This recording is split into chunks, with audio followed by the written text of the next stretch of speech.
Valsmenn fóru upp í kór og eiginlega bara kláruðu þetta í fyrri hálfleik þar sem Björgvin Páll Gústavsson hann vaknaður til lífsins.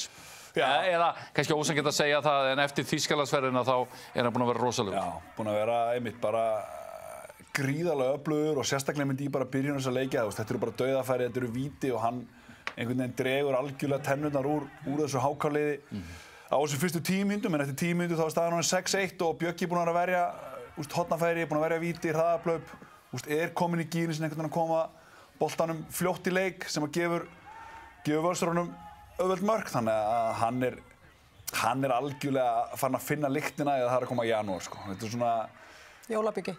Já, Jólabjöggi. Þetta er Jólabjöggi sem við mættum til leik, sko. Og bara þessar sendingar, sko. Þú veist að það klikka eiginlega bara aldrei. Ég held að það sé svo mikið draumur að vera hornamaður með Bjögga, sko. En það var Andri Finnsson flottur í þessum leik. Þorgils, þú vakti athygli þína Einar Ingi í vörninni. Já, því að þetta eru auðvitað einhvern veginn valslið núna, konum með Arnór einhvern veginn inn í liði, þá virðast allir einhvern veginn lyfta sér upp. Þorgils var algjörlega stórkostlegur í vörn. Áræðanleikinn einhvern veginn í honum, árásargirnin, hreyfanleikinn, þannig einhvern veginn allur pakkin sem að hann er farin að bjóða upp á eins og maður kannaðist við hann þegar hann var einn í Val áður en hann fór út. Þá var þetta orkustig sem að fylgdi honum og í kjölfarið einhvern veginn þá vaknaði öll vörnin. Og hann er í þessum leik, hann er með 8 löglega stöðuna, hann er með 4 stolna bolta.